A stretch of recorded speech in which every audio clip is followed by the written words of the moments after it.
나이가 들수록 사람이 줄어드는 것이 왜 슬픈 일이라고만 생각했을까요? 저는 올해 66이 됩니다. 이 나이가 되고 나서야 비로소 알게 된 것이 하나 있습니다. 사람은 줄어드는 게 아니라 정리되는 것이라는 사실을요. 그 차이가 처음엔 보이지 않았습니다. 그냥 외로워진 것 같고, 세상이 좁아진 것 같고, 내가 무언가를 잘못한 것 같았습니다.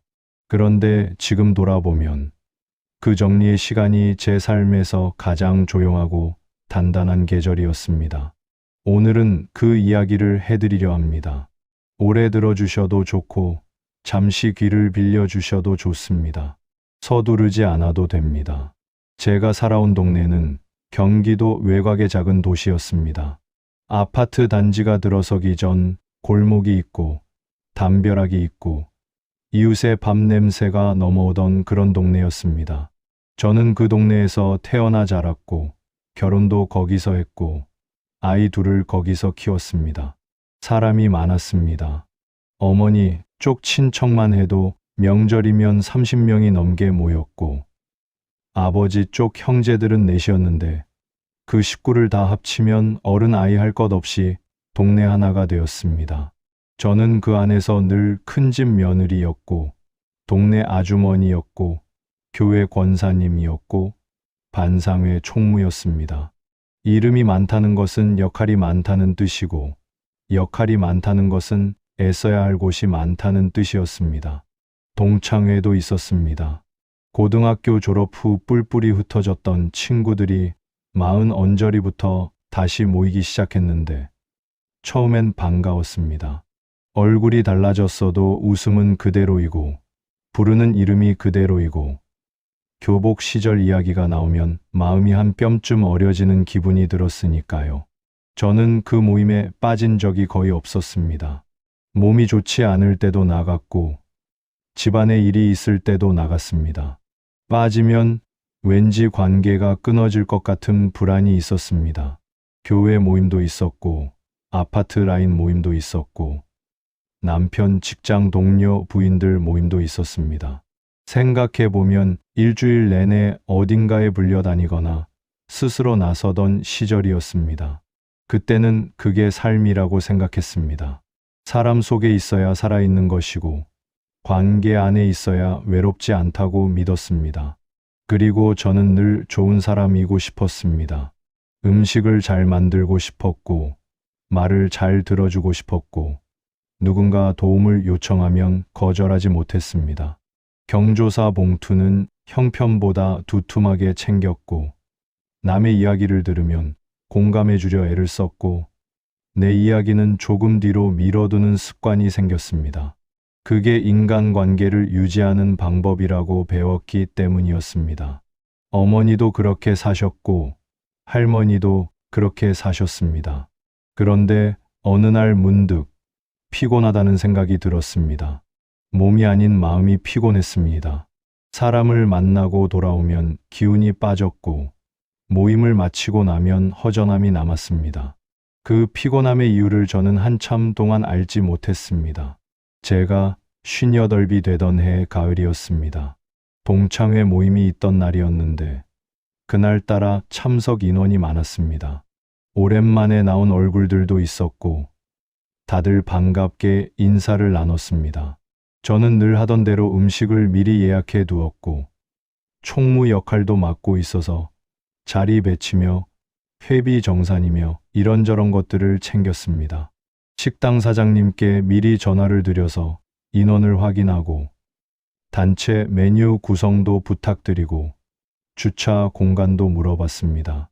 모임 전날 밤엔 누가 오는지 다시 명단을 확인하고 안 온다고 했던 사람이 마음을 바꿔 온다는 연락을 받고 자리를 다시 조정했습니다. 그런 것들이 저한테는 당연한 일이었습니다. 누가 시켜서가 아니라 내가 총무니까, 내가 먼저 나서는 사람이니까. 그리고 솔직히 말하면 그렇게 하지 않으면 일이 제대로 안 될 것 같아서였습니다. 식사가 한창 무르익을 무렵이었습니다. 오래된 친구 하나가 제 옆에 앉아서 이런 말을 꺼냈습니다. 야, 근데 너는 왜 항상 이렇게 분주하냐? 가만히 좀 있어도 되잖아. 누가 시키지도 않는데. 웃으면서 한 말이었습니다. 주변 사람들도 같이 웃었습니다. 한 명은 맞아.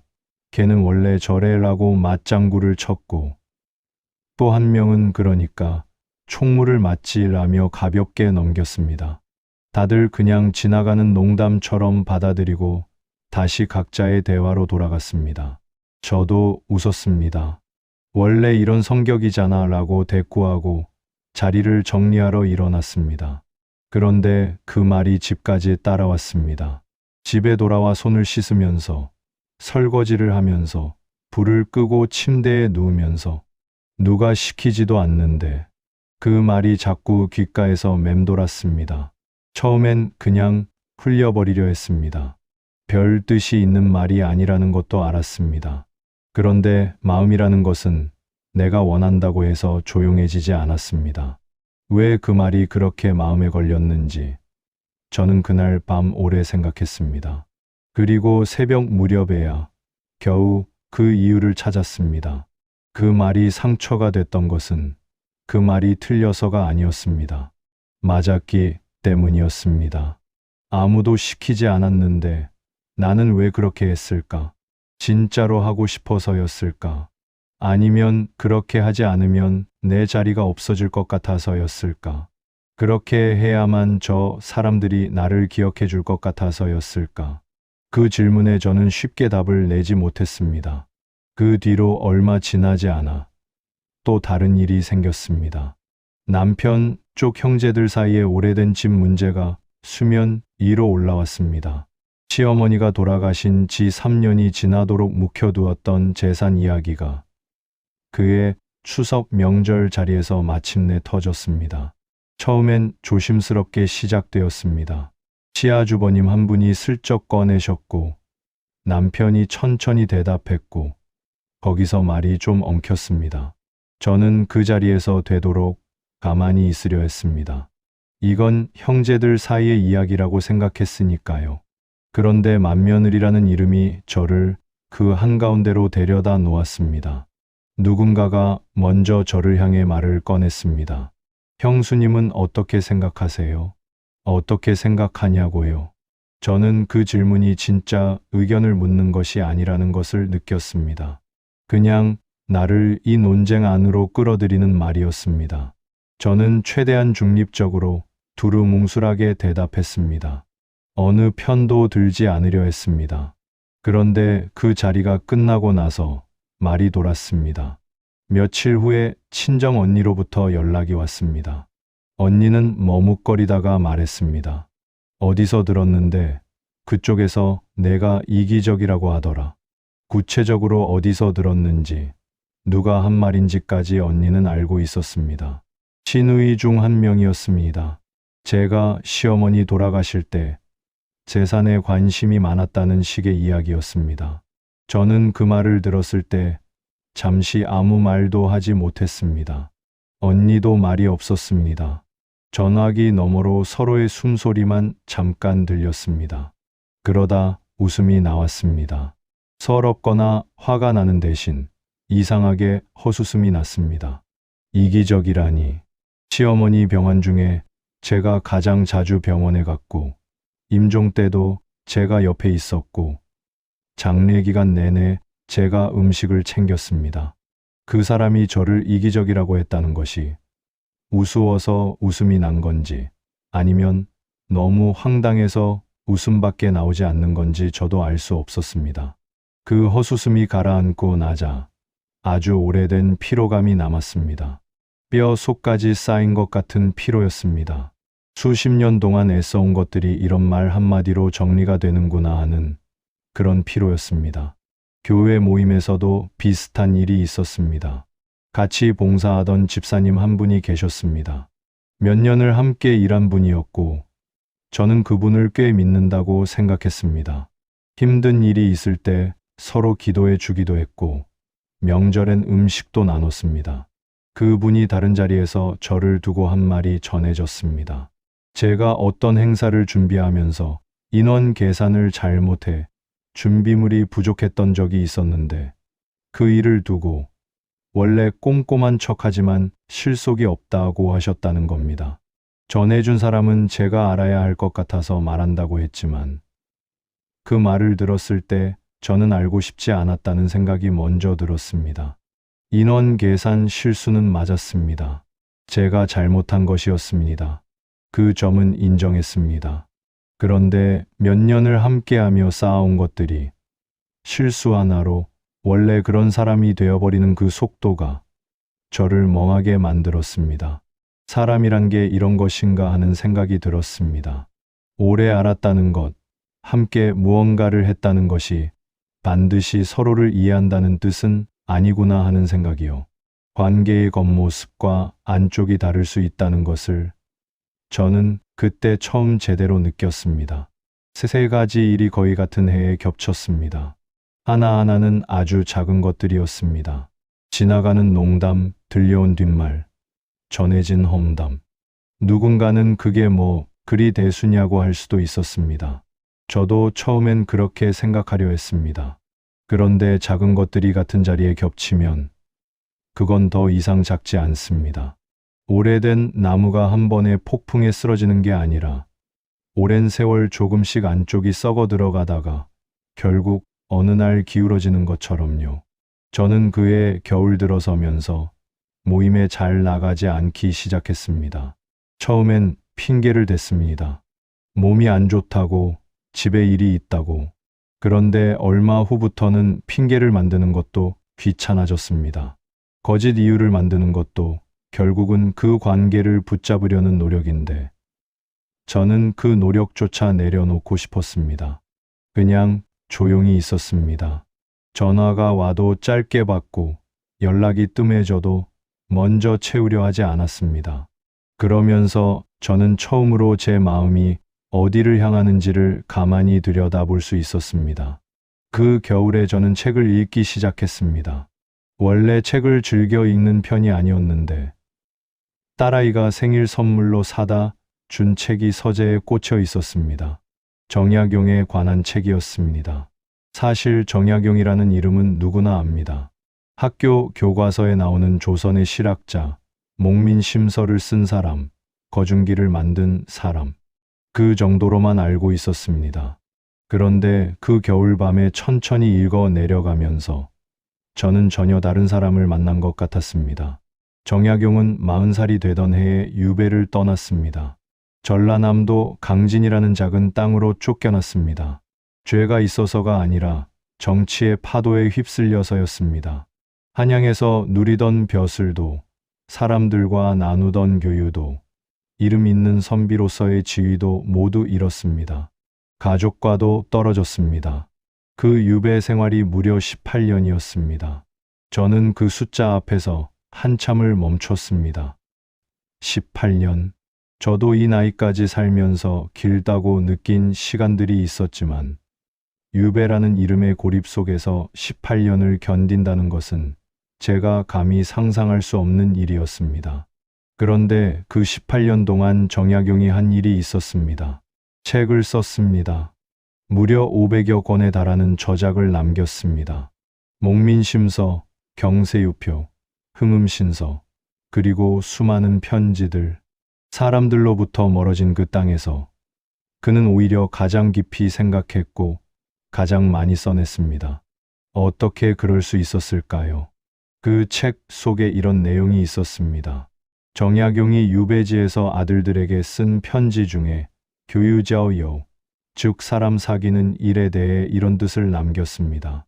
벗을 사귐에 있어 많은 것이 중요한 게 아니라 바른 사람을 가려 깊이 사귀는 것이 중요하다. 그는 많이 두는 것이 아니라 바르게 두는 것이라고 했습니다. 저는 이 말을 처음 읽었을 때 그냥 지나쳤습니다. 뻔한 말처럼 들렸습니다. 좋은 사람을 사귀어야 한다는 말은 어릴 때부터 들어온 이야기였으니까요. 그런데 다시 읽고 또 읽으면서 그 말이 다르게 들리기 시작했습니다. 정약용이 이 말을 쓴 것은 한양에서 잘 나가던 시절이 아니었습니다. 모든 인맥이 끊어지고 찾아오는 사람도 없고 편지 한 통이 오는 것도 귀하던 강진 유배지에서였습니다. 그 자리에서 그는 아들에게 편지를 썼습니다. 많이 사귀려 하지 말라고, 바른 사람 하나를 깊이 사귀는 것이 낫다고. 생각해보면 그 말은 당시 조선의 선비 사회에서 매우 이단적인 말이었습니다. 그 시대의 인맥은 곧 권력이었습니다. 누구를 알고 누구와 교류하느냐가 출세를 결정했고, 당파 안에서 얼마나 넓은 관계망을 가지느냐가 생존과도 직결되었습니다. 그런 세상에서 정약용은 유배지에 앉아 정반대의 이야기를 했습니다. 넓이가 아니라 깊이라고, 많음이 아니라 바름이라고. 저는 그 말을 읽으면서 제 연락처를 떠올렸습니다. 수백 명의 이름이 들어있는 그 목록을요. 그 안에 있는 사람들 중에서 내가 진짜로 마음을 열 수 있는 사람이 몇 명이나 될까 하고요. 내가 지쳤다고 말해도 이상하게 보지 않을 사람, 내가 실수를 해도 그것으로 나를 정의하지 않을 사람, 오랫동안 연락이 없어도 다시 만났을 때 어색하지 않은 사람, 손가락으로 꼽았습니다. 몇 명 되지 않았습니다. 그런데 이상하게도 그 숫자가 부끄럽지 않았습니다. 오히려 그 몇 명의 얼굴이 선명하게 떠오르는 것이 나머지 수백 명보다 훨씬 따뜻하게 느껴졌습니다. 정약용이 말한 것은 그것이었을 겁니다. 많아서 흐릿한 것보다 적어서 선명한 것, 넓어서 얕은 것보다 좁아서 깊은 것. 그가 말한 바른 사람이라는 것도 그날 밤 오래 생각했습니다. 바르다는 것이 도덕적으로 흠이 없다는 뜻만은 아닐 겁니다. 나를 있는 그대로 볼 수 있는 사람, 내가 잘못했을 때 덮어주기만 하는 것이 아니라 가만히 말해줄 수 있는 사람, 그리고 내 앞에서 하는 말과 내 뒤에서 하는 말이 같은 사람, 그런 사람이 바른 사람일 겁니다. 저는 그 기준으로 생각해 보았습니다. 그러자 수백 명의 연락처가 자연스럽게 정리되는 느낌이 들었습니다. 제가 지은 것이 아니라 그 말이 기준이 되어 스스로 자리를 찾아간 것 같았습니다. 그리고 또 한 구절이 있었습니다. 저는 이 말 앞에서 책을 덮고 한참을 가만히 있었습니다. 홀로 있음을 두려워하지 말라. 군자는 홀로 있을 때 더욱 삼가고 홀로 있을 때 비로소 자신을 본다. 그는 이런 뜻을 남겼습니다. 혼자 있는 시간이 낭비가 아니라 오히려 자신을 가장 정직하게 마주할 수 있는 시간이라고. 사람들 속에 있을 때 우리는 자꾸 무언가를 맞추느라 바빠서 정작 내가 어떤 사람인지를 볼 여유가 없다고. 저는 그 말 앞에서 부끄러웠습니다. 수십 년 동안 저는 홀로 있는 것을 두려워했습니다. 혼자 밥을 먹는 것이 싫었고, 혼자 시간을 보내는 것이 어색했고, 연락이 뜸해지면 내가 무언가를 잘못한 것 같은 불안이 들었습니다. 그래서 늘 어딘가에 나가 있었고, 늘 누군가의 이야기를 들어주고 있었고, 늘 다음 모임 날짜를 달력에 적어두었습니다. 혼자 있으면 뭔가를 해야 할 것 같은 강박이 있었습니다. 그냥 앉아서 아무것도 하지 않으면 내가 게으른 사람이 되는 것 같았습니다. 아니면 외로운 사람이 되는 것 같았습니다. 그래서 일부러 바빠지려 했습니다. 모임을 만들거나 봉사를 자청하거나 누군가에게 먼저 연락을 했습니다. 그런데 정약용은 혼자였습니다. 18년 동안 가족도 없고 동료도 없고 찾아오는 사람도 드문 강진 땅에서 그는 홀로 있었습니다. 그리고 그 홀로 있음 속에서 목민심서를 썼고 경세유표를 썼고 아들들에게 편지를 썼습니다. 자신이 평생 믿어온 것들을 다시 정리했고 세상을 어떻게 살아야 하는지를 가장 깊이 생각했습니다. 사람들 속에서는 할 수 없었던 일들을 홀로 있는 그 시간이 가능하게 했습니다. 저는 그것이 역설이 아니라는 것을 그 밤에야 처음 알았습니다. 홀로 있음이 결핍이 아니라 충만일 수 있다는 것. 혼자라는 것이 버림받은 것이 아니라 가장 온전히 나 자신일 수 있는 상태라는 것. 그리고 이런 생각도 들었습니다. 저는 수십 년 동안 사람들 속에서 살면서 정작 나 자신과는 얼마나 함께 있었을까 하고요. 누군가의 이야기를 들어주느라, 누군가의 기분을 맞추느라, 누군가의 시선에서 잘 보이려 애쓰느라 나는 정작 내 안의 목소리를 들을 시간이 없었습니다. 내가 지금 진짜로 원하는 것이 무엇인지, 내가 지금 진짜로 힘든 것이 무엇인지, 그것을 조용히 들여다볼 시간이 없었습니다. 정약용이 유배지에서 비로소 자신을 보았다면, 저는 이 조용한 겨울에야 처음으로 나 자신을 들여다보고 있는 것이었습니다. 그 책을 덮으면서 저는 작은 노트를 꺼냈습니다. 그리고 두 문장을 옮겨 적었습니다. 많이 두는 것이 아니라 바르게 두는 것. 홀로 있을 때 비로소 자신을 본다. 그 두 문장이 그 겨울 내내 제 곁에 있었습니다. 새해가 되었습니다. 동창회에서 연초 모임 날짜가 정해졌다는 연락이 왔습니다. 저는 처음으로 솔직하게 문자를 보냈습니다.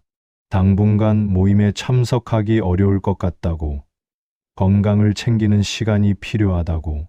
거짓말은 아니었습니다. 그것은 진짜 이유였습니다. 다만 챙겨야 할 건강이 몸이 아니라 마음이었을 뿐이었습니다. 반응은 다양했습니다. 걱정해주는 사람도 있었고, 별 반응이 없는 사람도 있었습니다. 그리고 딱 한 명은, 그러면 회비 정산은 어떻게 할 거냐고 물어왔습니다. 그 질문이 또 하나의 답이 되어 주었습니다. 제가 그 모임에서 어떤 존재였는지를 가장 정확하게 보여주는 대답이었습니다. 사람이 아니라 역할이었던 것이지요. 내가 빠지면 걱정되는 것이 나의 안부가 아니라 총무 자리였다는 것. 그것을 알고 나니 오히려 마음이 편해졌습니다. 미안함이 줄었습니다. 동창회 다음으로 손을 뗀 것은 아파트 라인 모임이었습니다. 사실 그 모임은 제가 만든 것이나 다름없었습니다. 몇 해 전에 같은 라인에 사시는 분들끼리 가깝게 지내면 좋겠다 싶어서 제가 먼저 말을 꺼냈고, 단체 메시지방을 만들고, 처음 모임 장소도 제가 정했습니다. 처음엔 5가구가 참여했고, 한 달에 한 번 커피 한 잔씩 마셨습니다. 그런데 시간이 지나면서 그 모임이 조금씩 달라졌습니다. 처음엔 소박하게 근처 카페에서 만났는데 어느새 식사 자리가 되었고, 식사가 되면서 회비가 생겼고, 회비가 생기면서 누가 더 냈느니 덜 냈느니 하는 이야기가 나오기 시작했습니다.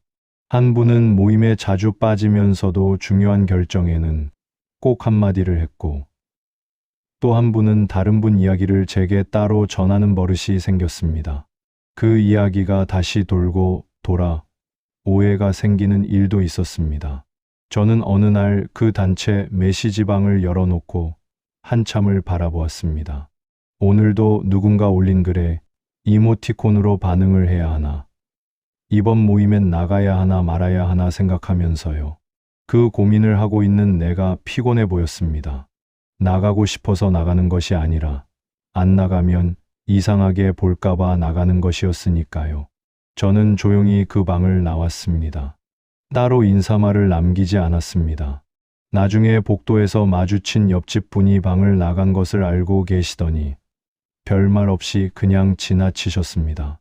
그것도 하나의 답이었습니다. 교회 모임은 조금 더 조심스러웠습니다. 신앙의 공간이다 보니 모임을 줄인다는 것이 믿음이 식은 것처럼 보일까봐 처음엔 더 망설였습니다. 그런데 생각해보면 저는 교회 모임과 신앙을 혼동하고 있었습니다. 모임에 나가는 것이 믿음의 증거라고, 봉사를 많이 할수록 좋은 신자라고 어느새 믿게 된 것이었습니다. 매주 나가던 구역 예배를 격주로 줄였습니다. 처음 한두 번은 이유를 설명하려 했습니다. 그런데 설명이 길어질수록 변명처럼 들린다는 것을 알았습니다. 그냥 짧게 이번 주는 어렵다고만 했습니다. 봉사 활동도 정리했습니다. 하던 것이 3가지였는데 2가지를 내려놓고 1가지만 남겼습니다. 남긴 것은 제가 진심으로 좋아하는 일이었습니다. 어르신들 점심 식사를 돕는 봉사였는데 그것만큼은 할 때 마음이 가벼웠습니다. 인정을 받으려는 마음이 아니라 그냥 좋아서 하는 것. 그 차이를 그때서야 알았습니다. 봉사를 줄인 것을 두고 권사님 한 분이 서운하다는 내색을 하셨습니다. 저는 미안하다고 말했습니다. 그러나 다시 하겠다고는 하지 않았습니다. 예전의 저라면 그 서운함을 풀어드리려고 결국 다시 하겠다고 했을 겁니다. 그런데 이번엔 미안함과 결정을 분리했습니다. 미안한 마음은 진심이었지만 그것이 내 결정을 바꿔야 하는 이유는 아니었습니다. 친척 모임도 달라졌습니다. 남편 형제들과의 관계는 그의 명절 이후로 자연스럽게 거리가 생겼습니다. 저는 그것을 억지로 회복하려 하지 않았습니다. 예전의 저라면 먼저 전화를 걸었을 겁니다. 무슨 반찬이라도 만들어 들고 찾아갔을 겁니다. 어색한 분위기를 음식으로, 웃음으로, 수고로 녹여내려 했을 겁니다. 그런데 이번엔 그러지 않았습니다. 그냥 두었습니다. 그냥 둔다는 것이 처음엔 무책임한 것처럼 느껴졌습니다. 맏며느리가 관계를 방치한다는 죄책감 같은 것이 들었습니다. 그런데 시간이 지나면서 생각이 달라졌습니다. 내가 애써서 유지하는 관계가 진짜 관계인지 아니면 내가 손을 놓으면 스스로 무너지는 관계인지 그것을 알려면 한 번쯤 손을 놓아봐야 한다는 것을요. 놓아보니 알게 된 것이 있었습니다. 연락이 뜸해진 쪽에서 먼저 연락이 오지 않았습니다. 서운함을 표현하는 사람도 없었습니다. 그저 조용해졌습니다. 그 조용함이 처음엔 쓸쓸했지만 어느 순간부터 그것이 솔직한 관계의 모습이라는 것을 받아들이게 되었습니다. 억지로 묶어두었던 것이 풀린 것뿐이었습니다. 반면에 시어머니 생전에 가장 가까이 지냈던 시누이 한 분은 달랐습니다. 그분은 명절과 상관없이 가끔 문자를 보내오셨습니다. 별 내용도 없이 그냥 요즘 어떻게 지내는지 저도 짧게 답했습니다. 그 짧은 주고받음이 오히려 편했습니다. 긴 설명도 없고 의무감도 없고 그냥 서로가 살아있다는 것을 확인하는 정도의 연결이었는데 그것이 훨씬 따뜻했습니다. 오래된 지인 중에 가끔 연락을 해오는 분이 한 분 계셨습니다. 남편 직장 동료의 아내분이었는데 몇 년 전부터 알고 지냈습니다. 만날 때마다 이런저런 이야기를 나눴고 저는 그분을 꽤 편한 사람이라고 생각했습니다. 그런데 어느 날 그분이 전화를 하셨습니다. 지인 중에 좋은 보험 상품이 있다면서 한번 들어보지 않겠냐는 말이었습니다. 저는 그 순간 뭔가 빠진 듯한 기분이 들었습니다. 아, 이 관계가 그런 것이었구나 싶었습니다. 나쁜 사람이라는 뜻이 아닙니다. 다만 우리 사이가 내가 생각했던 것과는 다른 온도였다는 것을 알게 된 것이었습니다. 저는 정중하게 괜찮다고 했고 그 뒤로 연락이 자연스럽게 줄었습니다. 예전에 저라면 관계가 멀어질까봐 더 적극적으로 연락을 했을 겁니다. 그런데 이번엔 그러지 않았습니다. 멀어지는 관계는 멀어지는 이유가 있다는 것을 이제는 알기 때문이었습니다. 핸드폰 연락처도 정리했습니다. 어느 날 오후에 시간이 생겨서 연락처를 처음부터 끝까지 훑어봤습니다. 수백 개의 이름이 있었습니다. 그 이름들을 하나씩 보면서 스스로에게 물었습니다. 이 사람과 마지막으로 연락한 게 언제지? 이 사람을 길에서 만나면 반갑게 인사할 수 있을까? 이 사람에게 힘들다는 말을 할 수 있을까? 대부분의 이름 앞에서 대답이 막혔습니다. 지웠습니다. 한꺼번에 지운 것이 아니라 천천히 하나씩 지웠습니다. 지울 때마다 잠깐 그 이름을 바라봤습니다. 언제 만났는지, 어떤 자리에서 번호를 받았는지, 그리고 지금은 어떤 사이인지. 그 과정이 생각보다 담담했습니다. 슬프지 않았습니다. 오히려 오래된 서랍을 정리하는 것 같은 개운함이 있었습니다. 연락처를 다 정리하고 나서 남은 이름들을 봤습니다. 예전보다 훨씬 적었습니다.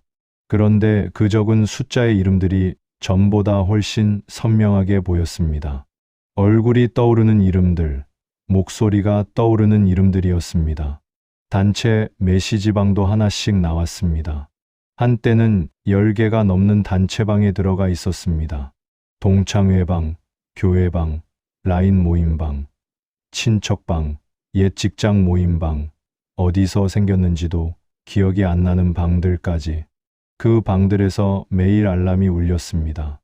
읽지도 않은 메시지가 쌓였고 읽었어도 딱히 할 말이 없어서 이모티콘 하나만 남기는 일이 반복되었습니다. 그 이모티콘을 누를 때마다 드는 느낌이 있었습니다. 내가 여기 있다는 것을 알리는 것, 잊히지 않기 위한 작은 손짓. 그런데 그 손짓이 점점 피곤해졌습니다. 진심이 담기지 않은 반응을 매일 반복하는 것이 관계를 유지하는 것이 아니라 오히려 관계를 형식으로 만드는 일이라는 생각이 들었습니다. 방을 나올 때마다 이상한 해방감이 있었습니다. 알람이 하나 줄었고, 확인해야 할 것이 하나 줄었고, 반응해야 한다는 부담이 하나 줄었습니다. 그 줄어드는 것들이 처음엔 손해처럼 느껴졌는데, 어느 순간부터는 가벼워지는 것처럼 느껴지기 시작했습니다. 그렇게 서너 달이 지났습니다. 처음 두세 달은 솔직히 외로웠습니다. 주말 오전에 예전엔 나가던 모임이 있었는데, 그 시간에 집에 있으면 뭔가 잘못된 것 같은 기분이 들었습니다. 핸드폰을 들었다가 내려놓고 또 들었다가 내려놓고 연락해야 할 것 같으면서도 연락하지 않는 그 사이 어딘가에 서 있었습니다. 그런데 그 외로움이 생각보다 나쁘지 않았습니다. 아프지 않았습니다. 텅 빈 것 같으면서도 그 텅 빈 자리에 오히려 공기가 통하는 것 같았습니다. 오랫동안 꽉 막혀 있던 방의 창문을 처음으로 열어놓은 것 같은 느낌이었습니다. 어느 날 오후에 혼자 동네를 걸었습니다. 별다른 이유 없이 그냥 나와서 걸었습니다. 예전엔 혼자 걷는 것이 어색했는데 그날은 어색하지 않았습니다. 은행나무 잎이 노랗게 물들어 있었고 바람이 조금 불었고 지나가는 사람들이 있었습니다. 저는 그냥 그것들을 바라보며 걸었습니다. 그 시간이 좋았습니다. 누군가에게 보여주기 위한 시간이 아닌 순전히 나를 위한 시간. 그런 시간이 내 삶에 있었던 적이 있었나 생각해 보니 잘 기억이 나지 않았습니다. 늘 누군가와 함께였거나 누군가를 위해 움직이고 있었으니까요. 정약용은 강진의 그 작은 방에서 아무도 찾아오지 않는 긴 시간들을 견디며 이렇게 썼습니다. 덜어낸 뒤에야 남은 것의 진가를 안다고. 저는 그 말을 그 겨울에 책에서 읽었고 그 봄에 비로소 몸으로 느끼고 있었습니다. 지금 저는 66입니다. 그 겨울로부터 꽤 많은 시간이 흘렀습니다. 계절이 여러 번 바뀌었고 그 사이에 세상도 조금 달라졌고 저도 조금 달라졌습니다. 달라졌다는 것이 거창한 변화가 아닙니다. 아침에 눈을 뜨는 방식이 달라졌고 하루를 보내는 속도가 달라졌고 저녁에 잠자리에 드는 마음이 달라졌습니다. 연락처에 있는 사람이 예전보다 훨씬 줄었습니다. 모임도 줄었고 나가는 날도 줄었습니다. 경조사 봉투도 이제는 진심으로 마음이 가는 곳에만 씁니다. 억지로 챙기는 것은 오히려 관계에 솔직하지 못한 일이라는 것을 알게 됐으니까요. 처음엔 그것이 줄어드는 것이라고 생각했습니다. 그런데 지금은 그것이 정리되는 것이라는 것을 압니다. 줄어드는 것은 손해이고 정리되는 것은 제자리를 찾는 것입니다. 아침이 달라졌습니다. 예전의 아침은 늘 무언가로 시작되었습니다. 눈을 뜨자마자 핸드폰을 집어들고 밤새 온 메시지를 확인했습니다. 단체방에 쌓인 메시지들, 누군가의 안부 문자, 모임 일정 공지, 그것들을 읽으면서 오늘 해야 할 것들이 쌓였습니다. 누구에게 답장을 해야 하고, 어느 모임에 나가야 하고, 어떤 경조사가 있는지. 눈을 뜬 지 채 5분도 안 돼서 하루가 벌써 다른 사람들로 채워졌습니다. 지금은 다릅니다. 눈을 뜨면 잠시 천장을 바라봅니다. 창문으로 들어오는 빛이 오늘은 어떤 색인지 봅니다. 겨울 아침은 차갑고 희고, 봄 아침은 조금 노랗고, 여름 아침은 이미 환합니다. 그 빛의 차이를 느끼는 것이 좋습니다. 예전엔 그런 것을 볼 여유가 없었습니다. 커피를 내립니다. 남편이 먼저 일어나 있을 때도 있고, 제가 먼저일 때도 있습니다. 둘 다 말이 많지 않습니다. 커피잔을 들고 창가에 앉아서 바깥을 봅니다. 아파트 앞 화단에 계절마다 꽃이 바뀝니다.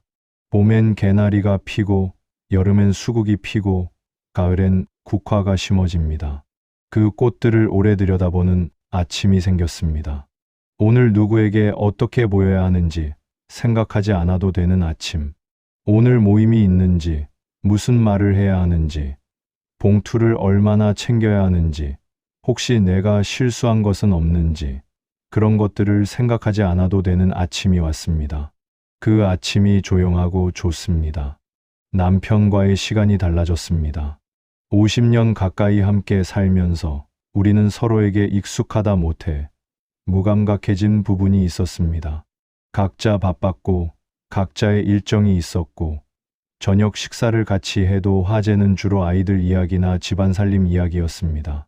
깊은 대화가 없어서가 아니라 깊은 대화를 할 마음의 여백이 없었습니다. 그런데 모임이 줄고 나서 저녁 시간이 생겼습니다. 남편도 은퇴 후 집에 있는 시간이 늘었고 저도 나가는 날이 줄었으니 자연스럽게 둘이 있는 시간이 길어졌습니다. 처음엔 어색했습니다. 솔직히 말씀드리면 오래 함께 산 부부 사이에도 갑자기 시간이 많아지면 어색해지는 순간이 옵니다. 할 말이 떨어지는 것 같고 서로 다른 공간에 있고 싶어지는 순간도 있었습니다. 그런데 그 어색함을 굳이 채우지 않기로 했습니다. 억지로 대화를 만들지 않았습니다. 그냥 같은 공간에 있었습니다. 남편은 책을 읽고 저는 창밖을 보거나 뜨개질을 했습니다. 말이 없어도 그 자리가 불편하지 않게 되는데 생각보다 오래 걸리지 않았습니다. 어느 날 저녁이었습니다. 남편이 읽던 책을 덮고 갑자기 이런 말을 했습니다. 우리 오래 살았는데 이렇게 조용히 앉아 있는 게 이제야 편하네. 저도 그렇다고 했습니다. 더 이상 말이 필요하지 않았습니다. 그 말 한마디로 충분했습니다. 지금은 저녁 식사 후에 둘이 동네를 걷습니다. 매일은 아니지만 날씨가 좋은 날엔 자연스럽게 일어나서 나갑니다. 대단한 대화를 나누는 것이 아닙니다. 저 집 마당에 감이 많이 열렸다. 저 가게가 새로 생겼다. 그런 이야기들입니다. 그 걸음이 좋습니다. 나란히 걷는 그 속도가 이제는 서로 맞습니다. 손녀가 오는 날이 있습니다. 딸아이가 일이 있는 날이면 손녀를 맡깁니다. 7살인데 아직 세상이 신기한 나이입니다. 할머니 집에 오면 이것저것 만지고 이것저것 물어보고 가만히 있는 법이 없습니다. 예전이라면 그 분주함이 피곤했을 겁니다. 다른 모임도 있고 해야 할 일도 있고 신경 써야 할 것들이 많을 때라면요. 그런데 지금은 그 분주함이 그냥 좋습니다. 손녀가 베란다에 있는 화분을 손가락으로 가리키면서 이게 뭐냐고 물어봅니다. 로즈메리라고 대답하면 왜 이름이 로즈메리냐고 또 물어봅니다. 저도 정확히는 모른다고 했더니 그럼 같이 찾아보자고 합니다. 그렇게 한 시간이 흘러갑니다. 그 시간이 아깝지 않습니다. 오히려 그 시간이 그날의 가장 좋은 부분이 됩니다. 예전엔 손녀와 있으면서도 머릿속엔 다른 것들이 있었습니다. 오늘 답장을 보내야 할 사람, 다음 주 모임에서 뭘 준비해야 할지, 몸은 여기 있어도 마음은 다른 곳에 있는 시간이 많았습니다. 지금은 다릅니다. 손녀가 앞에 있으면 그 아이만 보입니다. 그 작은 손이 보이고, 그 눈이 보이고, 그 목소리가 들립니다. 온전히 그 순간에 있을 수 있게 되었습니다. 그것이 관계를 줄인 덕분이라는 것을 압니다. 많은 것을 붙잡고 있으면 하나에 집중할 수가 없습니다. 손을 비워야 가장 소중한 것을 제대로 잡을 수 있습니다. 혼자 있는 시간도 달라졌습니다. 오후에 남편이 산책을 나가고 나면 저는 혼자 집 안에 있습니다. 그 시간에 저는 글을 씁니다. 거창한 글이 아닙니다. 오늘 무엇을 먹었는지, 어떤 생각이 들었는지, 손녀가 한 말 중에 기억하고 싶은 것이 있으면 그것을 씁니다. 잘 써야 한다는 생각을 하지 않습니다. 누가 읽을 것이라는 생각도 하지 않습니다. 그냥 씁니다. 그 쓰는 시간이 저한테는 일종의 대화입니다. 나 자신과 나누는 대화. 수십 년 동안 다른 사람들의 이야기를 듣고 다른 사람들의 감정을 살피느라 정작 내 안에서 일어나는 것들을 돌아보지 못했는데 지금은 그것을 조용히 들여다볼 수 있습니다. 정약용이 강진의 작은 방에서 편지를 쓰고 책을 쓰고 생각을 정리했던 것이 이런 느낌이었을까 하는 생각이 들 때도 있습니다. 물론 저는 유배를 간 것도 아니고 그분과 비교할 수는 없습니다. 다만 사람들로부터 조금 물러선 그 자리에서 처음으로 자기 자신의 목소리를 듣게 되는 그 경험만큼은 조금 닮았을지도 모른다는 생각이 드는 것입니다. 이웃집에 오래전부터 사시던 분이 있습니다. 복도에서 가끔 마주칩니다. 예전엔 마주칠 때마다 안부를 묻고 반찬을 나누고 이야기를 나눠야 한다는 의무감이 있었습니다. 모른 척하면 이웃 간에 예의가 없는 것 같고 너무 지나쳐도 차가운 것 같아서 늘 적당한 온도를 계산했습니다.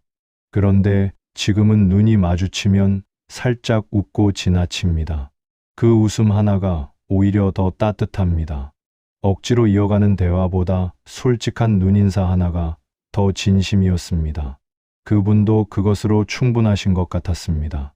우리는 여전히 좋은 이웃입니다. 다만 이제는 서로가 편한 거리를 알게 된 것뿐입니다. 오래된 친구가 한 명 있습니다.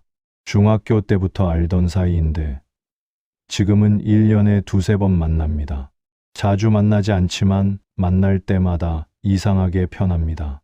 무언가를 보여주려 하지 않아도 되고 잘 지내는 척하지 않아도 되고 지쳤다고 말해도 이상하게 보지 않는 사람입니다. 지난번에 만났을 때 저는 그 친구에게 솔직하게 말했습니다.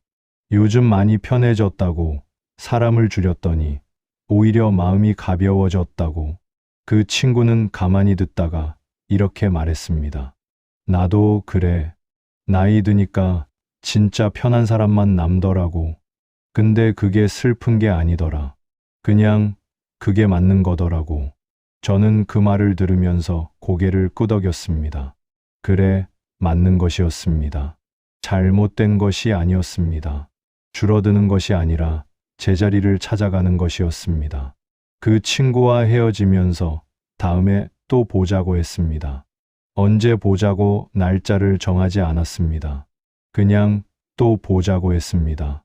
예전엔 그 불확실함이 불안했는데 지금은 그것이 오히려 자연스럽습니다. 억지로 날짜를 잡지 않아도 우리는 또 만날 것이라는 것을 서로 알고 있으니까요. 가끔은 예전 관계들이 생각납니다. 동창회 모임이 어떻게 됐는지, 교회 봉사는 잘 돌아가고 있는지, 형제들은 잘 지내는지 궁금할 때도 있습니다. 그런데 그 궁금함이 예전처럼 불안으로 이어지지 않습니다. 그냥 궁금하고 많은 것입니다.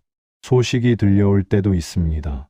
동창 중 누가 아프다거나 형제 중 누가 이사를 갔다거나 그럴 때 진심으로 안부를 빌면서도 그것이 다시 그 관계 속으로 들어가야 한다는 뜻은 아니라는 것을 압니다.